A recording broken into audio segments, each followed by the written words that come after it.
Cześć, tu Kroburto. Witajcie na naszym kanale.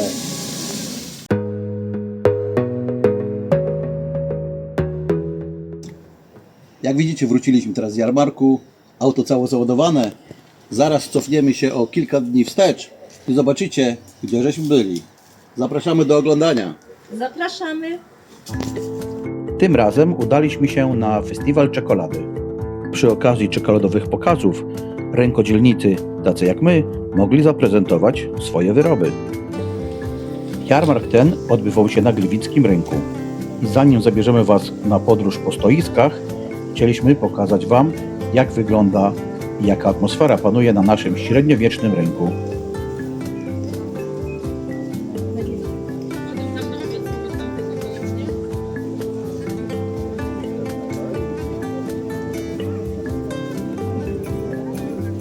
Jeszcze parę kroków i dotrzemy do naszego stoiska.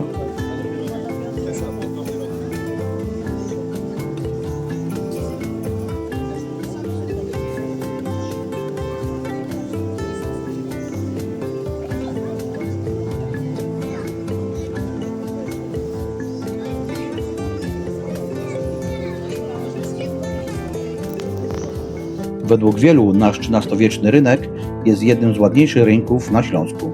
I chociaż średniowieczna zabudowa rynku dziś już nie istnieje, to sam rynek, jak i przyległe do niego uliczki posiadają ten średniowieczny charakter.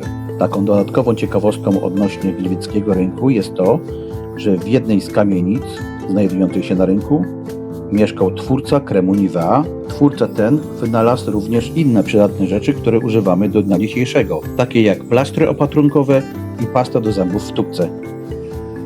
Do każdego z rogów rynku dochodzą 4 uliczki, z których najdłuższą jest ulica Zwycięstwa, która łączy dworzec kolejowy w Gliwicach z rynkiem. Na środku rynku mieści się stary ratusz. Wokół rynku w części kamienic znajdują się arkady, które też nadają naszemu rynkowi taki średniowieczny klimat. Jak dla mnie rynek najlepiej prezentuje się po zmroku. Oczywiście gliwicka Starówka to nie tylko sam rynek, ale również przyległe do niej uliczki, w których znajduje się kilkadziesiąt barów, restauracji, knajpek.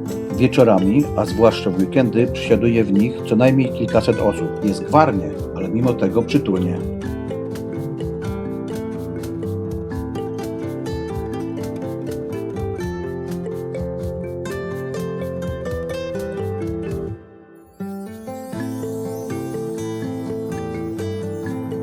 Zaraz przy rynku znajduje się XV-wieczny, majestatyczny kościół Wszystkich Świętych.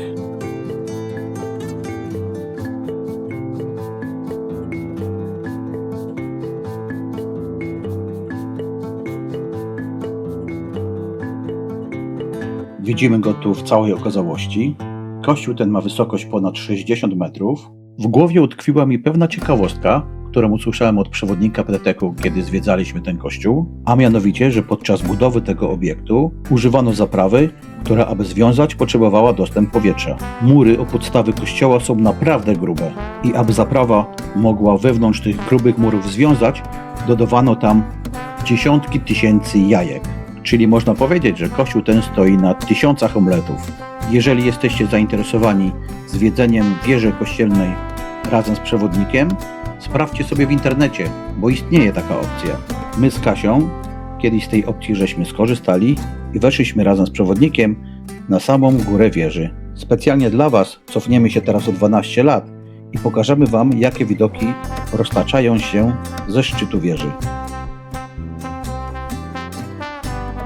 Przy dobrej widoczności można zobaczyć stąd Górę Świętej Anny, zachodnie pasmo Beskidów, a nawet słowackiego Gerlacha. Razem z nami był oczywiście przewodnik, który opowiadał nam o ciekawostkach, które można ujrzeć z tej wysokości.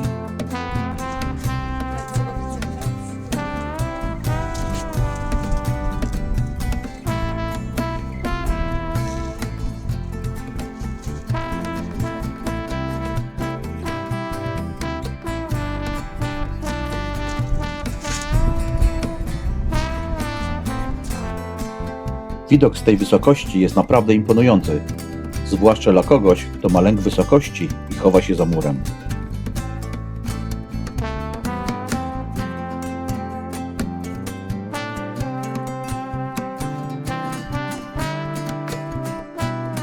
Okej, to tyle jeżeli chodzi o rynek i okolice. Teraz zajmijmy się jarmarkiem. Festiwal czekolady.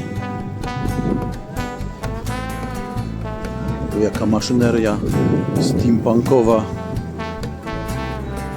do produkcji czekolady.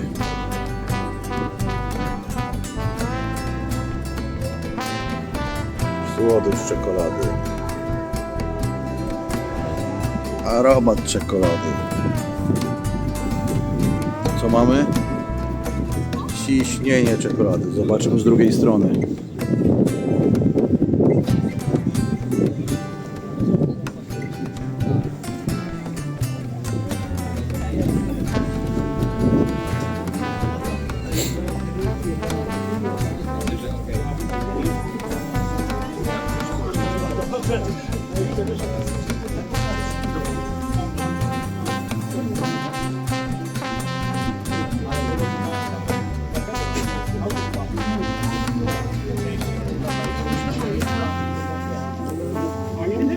Istna maszyneria.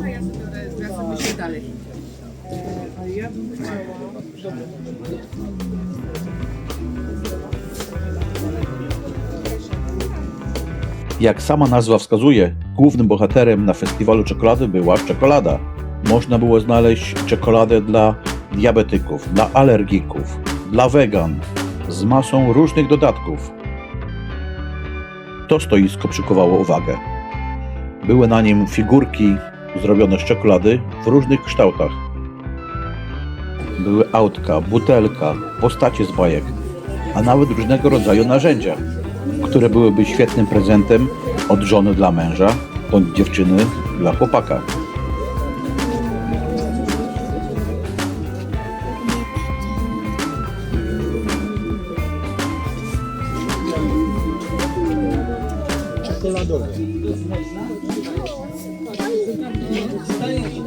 Nawet auto.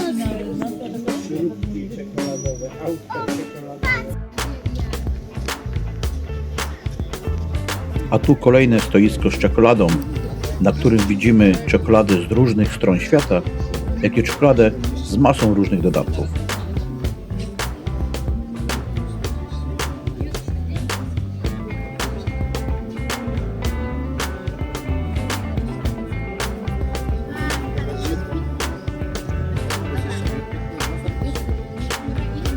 A ja wymałem czekoladę do piosenki. A okej, daj to.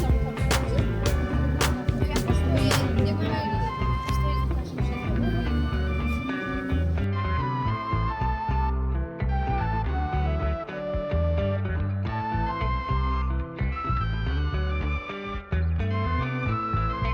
Czekolada, co dziwne, znalazła nawet miejsce w pierogach.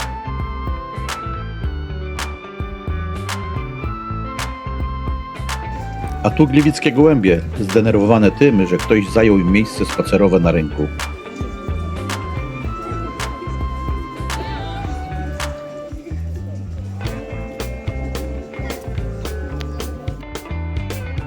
Skoro na jarmarku dominowały słodkości, nie mogło zabraknąć również i chałw.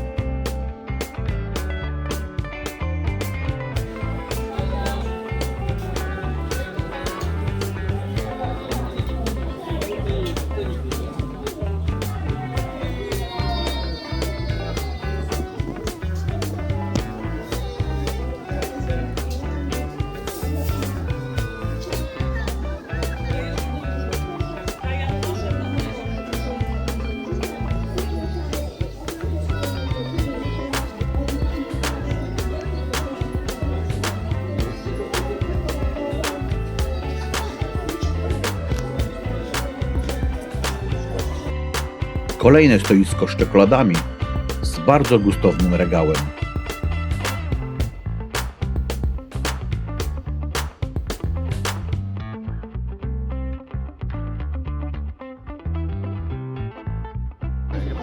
Jedną z atrakcji na festiwalu czekolady była czekoladowa fontanna.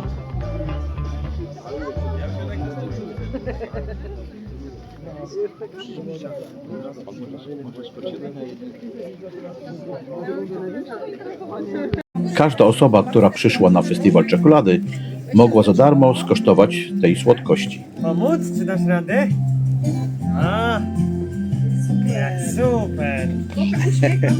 A to też sobie weźmiemy. In the winter air, like they're trying to prove it won't fall out. Dziękuję. Proszę bardzo. A, nie trzeba. Nie, szkoda. Kolejną atrakcją był namiot, w którym dzieci mogły wyprodukować swoją własną czekoladę.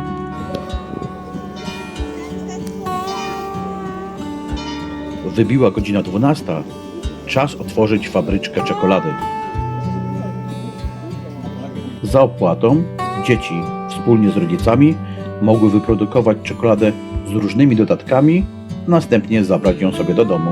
Była też tablica, na której dzieci mogły artystycznie wyżyć się, malując na niej czekoladową farbą. No dobrze, koniec tych słodkości. Czas na coś soczystego. Tu widzimy stoisko z różnymi kawami i herbatami. Sam na tym stoisku zakupiłem herbatę wiśnie w rumie.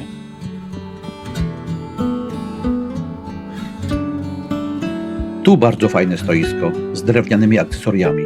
Mi osobiście bardzo podobały się kufle. Były zrobione z różnego rodzaju drewna, między innymi dębowe. Stoisko z dżemami, różnego rodzaju miodami, suszonymi owocami, jak i lawendowymi akcesoriami. A tu widzimy bardzo ładną ceramikę artystyczną. Stoisko to znajdowało się zaraz koło naszego stoiska, więc mieliśmy możliwość wysłuchania, ile czasu zajmuje żmudna i czasochłonna produkcja tego typu dzieł. Nie ma dwóch jednakowych przedmiotów. Wszystko robione jest ręcznie, bez żadnych matryc. Jeżeli jesteście zainteresowani tymi produktami, podajemy na tego artystę namiar, a wiem, że wytwarza on również zamówienia indywidualne.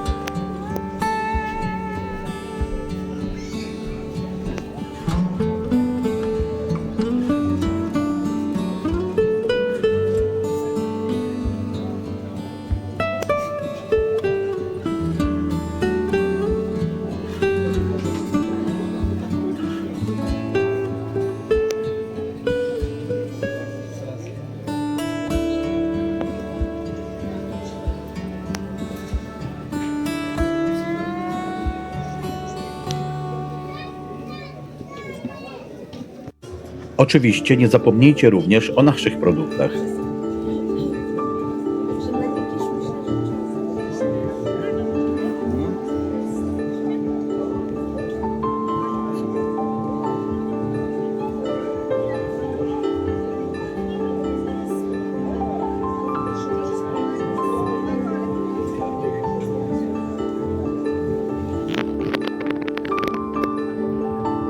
Sery i wysokoprocentowe specjały z Podhala.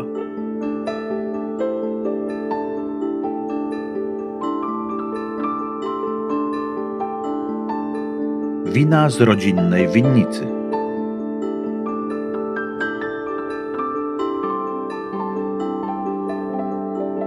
Świece sojowe i ziołowe kosmetyki.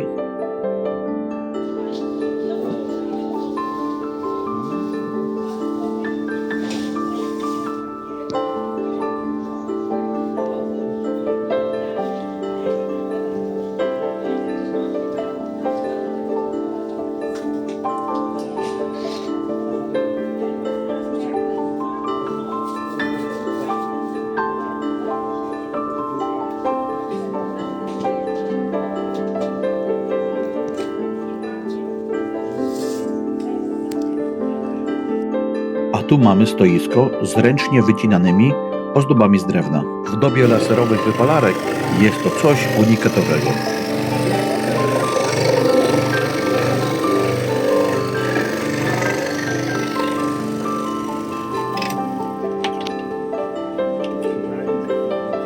A tu kolejny uczestnik jarmarku. Widzimy, że ma nawet konto na Instagramie. Dużo osób go głaskało, z czego piesiu był naprawdę zadowolony. Od nas też dostał parę złotych do puszeczki na jakieś psie smaczki. Nawet rybacy się znaleźli. Były też tajemnicze paczki ze zwrotów konsumenckich. To stoisko wyróżniało się swoim średniowiecznym wyglądem. Była tu serwowana kawa czy też kakao podgrzewane na rozgrzanym piasku.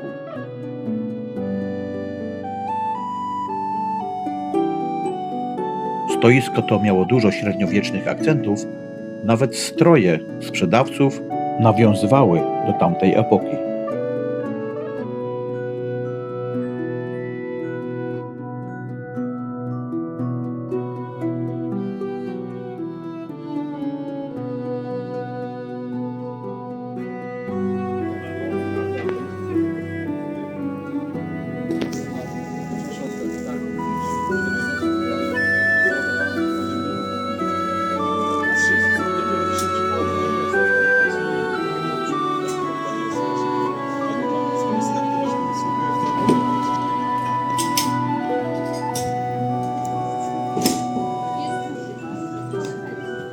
Koniec.